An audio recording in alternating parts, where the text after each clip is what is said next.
pemirsa, jumpa lagi di Rumah Pers Jogja, ruang informasi dan jagongan publik. Nah, dalam kesempatan kali ini jagongan publik mengetengahkan sosok politisi muda dari fraksi PKS, tepatnya wakil ketua fraksi PKS DPRD Kota Yogyakarta, yaitu Mas Muhammad Fauzan. Sebelum kita tanya-tanya tentang dengan Mas Fauzan, perlu kami sampaikan bahwa ulasan jagongan publik ini mengetengahkan terkait dengan sikap fraksi PKS DPRD Kota Yogyakarta yang enggan bergabung di 3 panitia khusus ataupun pansus. Nah, alasan apa yang melatar belakangi fraksi PKS hingga enggan bergabung di 3 pansus ini? Karena tidak hanya 1 pansus, ini 3 pansus sekaligus. Jadi 3 pansus itu adalah terkait dengan Raperda pokok-pokok pengelolaan keuangan daerah, Raperda penyelenggaraan perizinan berusaha, dan Raperda pengelolaan barang milik daerah. Nah, terbitnya 3 Raperda ini hasil dari perubahan pembentukan peraturan daerah 2021. Jadi 3 Raperda ini bukan merupakan skedul awal di tahun ini, tapi merupakan perubahan. Dalam perubahan itu menghilangkan salah satunya Raperda BPR Syariah. Nah, apakah sikap fraksi PKS ini terkait buntut dari kekecewaan karena BPR Syariah, Raperda BPR Syariah tidak katut, tidak ditindaklanjuti, padahal itu merupakan RPJMD. Nah, kita akan tanya lebih jauh dengan beliau, Mas Fauzan. Apa kabar, Mas Fauzan? Alhamdulillah baik, Mas Agung. Ya. Langsung, Mas Fauzan. Oke. Apa alasan fraksi PKS tidak bergabung di 3 pansus? Ya, jadi tadi sebagaimana disampaikan oleh Mas Agung itu bahwa Propemperda yang sekarang di mana ada 3 Raperda yang saat ini sedang dibahas oleh Pansus itu. Ini sebenarnya adalah Propemperda perubahan, program pembentukan peraturan daerah perubahan. Jadi dulu sebelum tahun 21 kan DPRD menyusun Propemperda, program pembentukan perda begitu. Ya. Yang kemudian juga ada salah satunya itu Raperda BPRS. Ya. Yang memang dari sisi dinamikanya sudah cukup panjang gitu ya, untuk kemudian sampai bisa masuk ke Propemperda, semua syarat sudah terpenuhi dan sebenarnya tinggal sampai pada tahapan pembentukan tim pembahas begitu. Tapi memang dari DPRD, dari pimpinan DPRD juga itu tidak kunjung mengakomodir itu, seolah-olah ditunda-tunda dan dicari-cari alasan untuk kemudian jangan sampai segera dibahas begitu. Sampai pada tingkatan kemudian pada tahapan akhirnya pemerintah kota, kepala daerah itu mengirimkan surat ke DPRD yang isinya adalah mencabut pengajuan pembahasan Raperda BPRS yang sebenarnya ini sudah masuk dalam RPJMD yang merupakan RPJMD ini adalah visi misi, terjemahan dari visi misi kepala daerah, janji-janji kampanye kepala daerah. Dan itu menjadi perda RPJMD itu juga kesepakatan antara eksekutif dan legislatif. Artinya dulu ketika pembentukan perda RPJMD, rencana pembangunan jangka menengah daerah gitu ya. Itu DPRD juga sudah setuju, semua fraksi setuju gitu ya, kecuali memang 2017 2022. Ya, sampai 2022 itu. Kecuali ada 1 fraksi yang memang dulu belum ada di DPRD begitu. Nah, itu sudah menjadi kesepakatan, tapi di akhir pemerintahan dari kepala daerah yang sekarang ini dicabut begitu. Sehingga dilakukanlah perubahan. Kecewa, Mas, dicabut itu, Mas? Ya, kecewa karena ini merupakan janji kampanye dari kepala daerah. Kita mendukung mengusung kepala daerah yang sekarang itu kan salah satu alasannya kan itu gitu, isu itu yang kemudian menjadi penguat bagi kami untuk ini ada komitmen untuk kemudian membentuk BPRS dan visi misi yang lain begitu. Tapi dengan pengingkaran ini gitu ya, ini kami sangat kecewa dan sebenarnya yang kecewa kalau PKS kan sebenarnya representasi dari masyarakat gitu ya. Tidak hanya anggota fraksi PKS itu. Tapi masyarakat di bawah yang kemudian mempertanyakan komitmen dari kepala daerah yang memble ini gitu ya. Nah, saya lanjutkan. Jadi, kepala daerahnya memble. Ini ya. Mas Fauzan menggarisbawahi kepala daerah memble ya, Mas? Ya. Ya. Saya katakan begitu. Kecewa ya. Dan kami padahal saat sangat itu PKS memang all out mendukung kepemimpinan Haryadi, Pak Haryadi Suyuti dan Pak Heru Perwadi. Ya, betul gitu ya. Dan kita PKS juga terlibat secara aktif di tim saksi juga waktu itu yang merupakan salah satu komponen kunci untuk pemenangan gitu kan. Nah, saya lanjutkan tentang proses tadi Mas Agung ya. Ketika sampai kemudian pada tahapan kami sebenarnya sudah mempertanyakan begitu terkait dengan kok tidak segera dibahas dan sebagainya gitu ya. Di rapat-rapat badan musyawarah setiap kali akan ada rapat paripurna, kami selalu menyampaikan kapan akan dilakukan pembentukan tim pembahas atau pansus begitu untuk membahas raperda BPRS. Tapi oleh pimpinan dewan terus ditunda sampai kemudian muncul surat itu tadi itu. Dan dengan gerak cepat itu pimpinan dewan mengagendakan rapat paripurna untuk perubahan propemperda itu. Nah, saat di rapat paripurna perubahan propemperda itu kami menyampaikan interupsi bahwa kami tidak sepakat begitu. Rapat paripurna itu adalah rapat tertinggi di DPRD untuk pengambilan keputusan. Artinya rapat-rapat di alat kelengkapan yang lain itu masih bisa gitu ya, masih bisa dirubah. Mungkin sudah ada kesepakatan gitu ya di alat kelengkapan. Saat paripurna itu masih mungkin berubah karena itu adalah tingkatan tertinggi dari rapat di DPRD. Nah, di saat rapat paripurna perubahan propemperda itu kami melakukan interupsi. Kami tidak sepakat begitu. Kemudian karena tidak terjadi mufakat kan, berarti kan tidak mufakat. Maka seharusnya yang dilakukan adalah voting. Siapa yang setuju untuk kemudian melakukan perubahan propemperda dan mana yang tidak setuju dilakukan propemperda. Nah, waktu itu sempat gitu ya. Siapa yang kemudian setuju dilakukan perubahan propemperda? Yang berdiri hanya sedikit orang dan kemudian tidak dilanjutkan votingnya. Tidak dilanjutkan votingnya karena kalau boleh tahu sedikit orang itu dari misalnya mana gitu? Dari fraksinya pimpinan. Gitu dari fraksi pimpinan. Ya, dari fraksinya pimpinan gitu. Dan mungkin karena melihat kok kayaknya mau kalah voting akhirnya tidak jadi voting. Dan kami terus protes itu. Karena dalam tatip jelas cara pengambilan keputusan itu adalah dengan musyawarah mufakat. Kalau musyawarah mufakat tidak tercapai, ya dilakukan voting gitu. Dan ini tidak dilakukan, tidak dilakukan voting, tidak jadi langsung kemudian pukul palu mengambil keputusan perubahan propemperda. Nah, ini yang kemudian kami menganggap gitu ya bahwa perubahan propemperda ini pengambilan keputusannya itu tidak sah, tidak sesuai dengan tatip. Maka ketika kemudian dibentuk pansus pembahas raperda, wall out saat itu ya, dari PKS. Karena kami interupsi tidak digubris gitu ya, sampai kemudian akhirnya kami ya sudah, kami di situ tidak ada gunanya karena kami berpendapat juga sama sekali tidak diakomodir, padahal kami berdasarkan tatip itu ya PKS keluar dari walk out. Ruang sidang ya.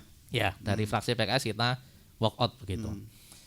Nah, maka kemudian ketika dibentuk pansus raperda ini kami menganggap pansus ini tidak sah, ilegal, dan bisa jadi gitu ya. Kalau kami gitu ya dari penilaian kami, kalau kemudian ini tidak sah gitu ya, dan kemudian menggunakan fasilitas ilegal itu dasarnya karena diputuskan tidak berdasarkan tatip menurut fraksi PKS. Iya, ya, karena kan jelas dalam tatip itu pengambilan keputusan harus dengan musyawarah mufakat, kalau tidak tercapai ya dengan voting. Ya cuman dengan dua cara itu pengambilan keputusan. Kalau nggak musyawarah mufakat ya voting. Tapi yang kemarin tidak, diputuskan secara sepihak oleh pimpinan rapat paripurna itu, oleh ketua dewan. Nah, maka kalau kemudian pansus ini bergulir gitu ya, menggunakan fasilitas negara, nah ini seharusnya juga hati-hati gitu ya. Jangan-jangan gitu ya, nanti kemudian bisa berimbas ke ranah hukum juga itu. Karena kami beranggapan ini pansus yang tidak sah secara tatib karena rangkaiannya dengan pengambilan keputusan tadi, sehingga penggunaan fasilitasi ini yang kemudian perlu dicermati juga begitu. Sehingga kami dari PKS juga ya karena menganggap ini tidak sah, ilegal gitu ya, ya kami tidak mengirimkan utusan ke pansus pembahas 3 raperda hasil perubahan propemperda yang tidak sah secara tatib tadi. Jadi memang karena buntut dari BPR Syariah itu sendiri, raperda BPR Syariah yang gagal dibahas itu, dan ditambahkan dengan perubahan mekanisme, itu mekanismenya tidak sesuai dengan tata tertib. Karena itu PKS menjatuhkan tidak mengikuti pansus gitu. Iya, benar ya. Karena memang ya tadi terutama karena tidak sah kan. Ya, ini nanti jangan-jangan nanti berimbas hukum ketika menggunakan fasilitasi dari negara itu. Mas, kalau seberapa urgen pembahasan raperda BPR Syariah sebenarnya sampai PKS terbawa sampai hari ini gitu? Ya, jadi pengajuan pembahasan raperda, usulan raperda itu kan harus didasari, dilandasi dengan kajian akademis yang memadai begitu. Dan di raperda BPRS itu juga sudah lengkap kajian akademisnya dari UGM dan dari beberapa pihak yang kemudian memang berkompeten di bab itu begitu. Draft juga sudah fix semuanya. Artinya secara hitung-hitungan ekonomi dan sebagainya itu sudah urgent begitu. Kesimpulannya adalah sesuatu yang urgent. Dan ini yang kemudian kami jadikan landasan. Jadi tidak asal kemudian mengusulkan gitu, tapi ada landasan kajian akademisnya begitu. Kalau secara manfaat apa sebenarnya? Kan sudah ada bank-bank, ada Bank Jogja juga dan lain-lain.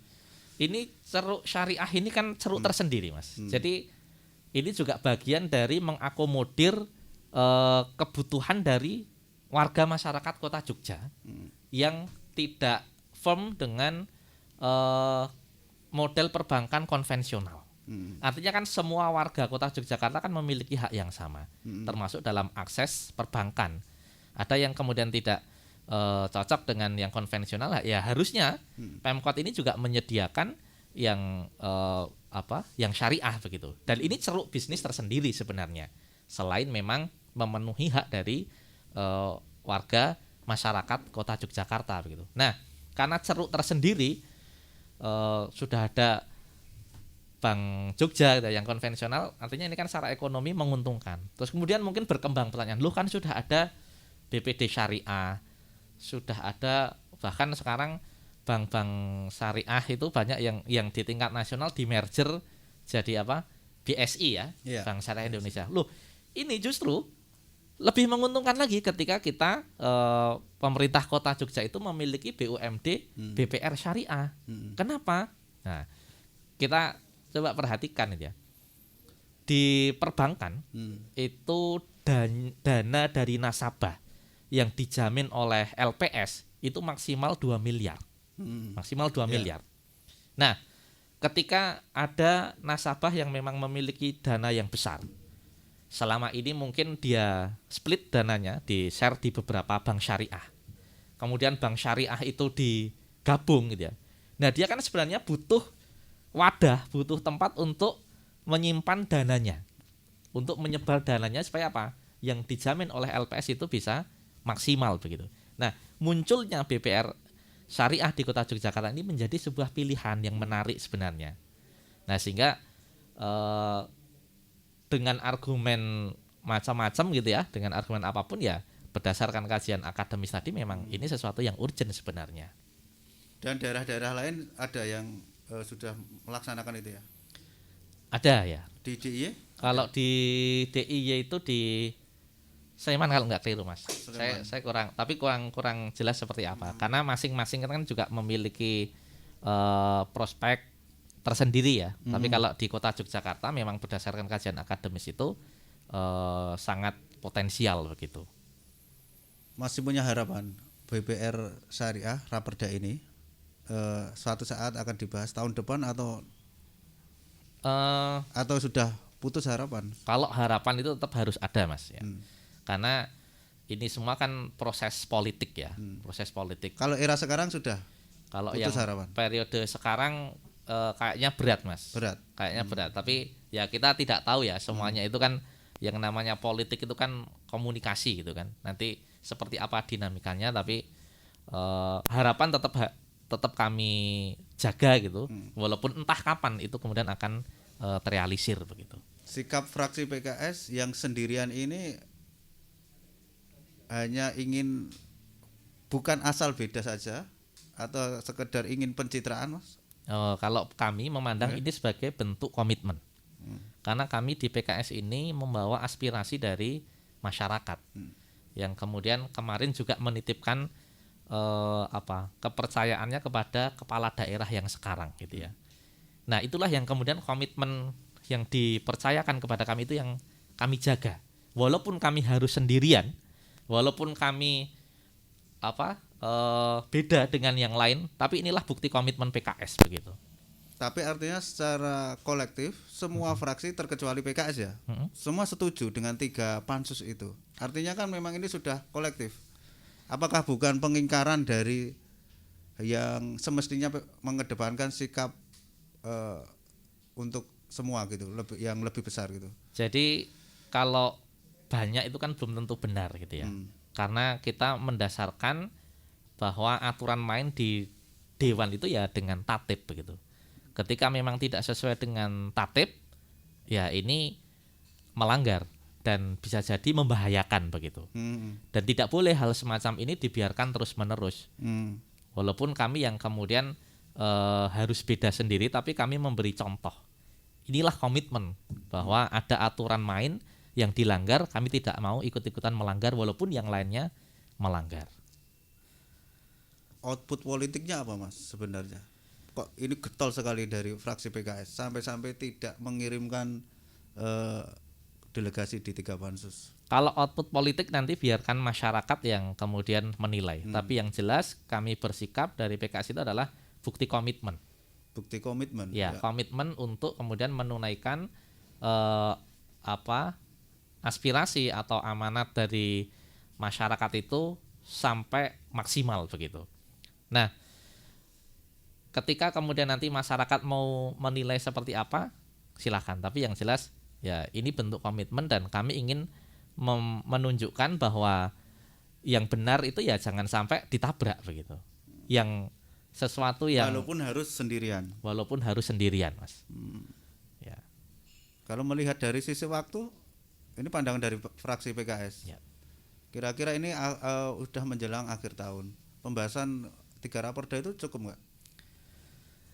Ya, kalau mau idealis gitu ya, sebenarnya kurang ideal begitu. Dari waktu yang tersedia, kemudian dilihat juga dari padatnya agenda Dewan di akhir tahun ini. Sebenarnya tidak ideal. Maka itu juga yang kemudian menambah kemantapan kami dari fraksi PKS itu untuk kemudian lebih baik tidak mengirimkan utusan ke pansus. Selain memang tadi ada potensi melanggar hukum karena menggunakan fasilitas negara yang padahal runtutannya raperda ini ilegal untuk dibahas karena tidak masuk propemperda yang sah begitu, ya kan? Ini yang kemudian menjadi kekhawatiran kami. Kemudian yang kedua memang dari sisi waktu tadi gitu. Ini kami rasa memang kurang optimal sementara masih banyak agenda dewan yang lain yang kemudian juga tidak kalah pentingnya. Kalau kurang optimal artinya memang ini ada kesan dipaksakan begitu? Atau nanti berpengaruh pada hasil kualitas dari raperda menjadi perda itu? Kalau kami akhirnya terus kemudian beranggapan ini memang dipaksakan. Sejak dari perubahan propemperda itu sudah kelihatan sangat dipaksakan itu. Yang jelas bahwa supaya isu BPRS itu langsung tergilas gitu karena menggelinding isu BPRS biar segera tenggelam. Ya. Kami disusul dengan isu baru. Iya, begitu. Padahal ini jelas pelanggaran. 3 raperda itu hanya untuk menenggelamkan atau sebenarnya memang dibutuhkan? Sebenarnya kalau dari sisi kebutuhan memang butuh, iya gitu ya. Hanya saja memang tadi dari sisi mekanisme yang tidak benar itu sehingga kami tidak tidak akan kemudian ikut-ikutan melakukan pelanggaran begitu. Sebenarnya kalau dari sisi kebutuhan ya butuh juga begitu. Kalau abstain dari kinerja pansus, terus apa yang dilakukan PKS dengan sisa waktu sampai akhir tahun anggaran ini? Banyak, karena memang agenda Dewan cukup banyak tuh. Ini yang saat ini pembahasan APBD 2022 ini juga belum selesai gitu kan. Dan itu butuh pencermatan. Tidak bisa kemudian pembahasan APBD itu hanya gelundung begitu saja gitu. Ini kan dana milik masyarakat yang harus dicake gitu ya. Jadi kemudian perlu pencermatan. Selain itu ya pengawasan karena di akhir tahun mungkin dari sisi capaian kinerja mitra-mitra kerja gitu ya di OPD atau Pemkot itu ada yang kemudian belum tercapai, ini yang butuh pengawasan begitu. Artinya tidak kemudian tidak melakukan apa-apa begitu. Masih banyak pekerjaan yang seharusnya bisa dilakukan. Mas Fauzan, mungkin perlu silahkan memberikan closing statement sebelum kita tutup jagungan publik ataupun podcast di Rumah Pers Jogja ini. Jadi kami dari PKS gitu ya, dengan tidak mengirimkan utusan ke Pansus 3 Raperda yang sedang dibahas di akhir tahun ini, hasil dari perubahan Propemperda, ini kami ingin menunjukkan komitmen bahwa PKS itu komitmen terhadap amanat yang diberikan. Yang kedua, komitmen terhadap aturan yang sudah disepakati. Maka ketika ada sesuatu yang melanggar, kami akan berupaya untuk kemudian berusaha meluruskan gitu ya. Tapi kalau kemudian tetap jalan ya kami siap untuk berbeda, dan silahkan nanti masyarakat yang menilai. Itu yang pertama. Kemudian yang kedua, untuk pansus yang sudah berjalan, pembahasan raperda yang menurut kami tidak sah runtutannya sampai kemudian dibentuk ini, ya ini teman-teman juga cukup harus cukup istilahnya waspada gitu, jangan sampai ya kalau nanti kemudian berimbas ke ranah hukum, karena kami beranggapan memang tadi penggunaan fasilitas negara yang dasarnya tidak sah atau tidak legal begitu saja Mas. Ya, baik, terima kasih. Demikian pemirsa jagungan publik Rumah Pers Jogja kaitan dengan sikap fraksi PKS DPRD Kota Yogyakarta yang secara tegas menolak bergabung di 3 panitia khusus ataupun pansus di menjelang akhir tahun 2021 ini. Saya kira kita sudah menangkap dari obrolan ini, dari narasumber juga sudah banyak menjelaskan dari mulai dari awal sampai akhir ya. Saya kira demikian. Salam Rumah Pers Jogja. Terima kasih Mas Fauzan. Mas.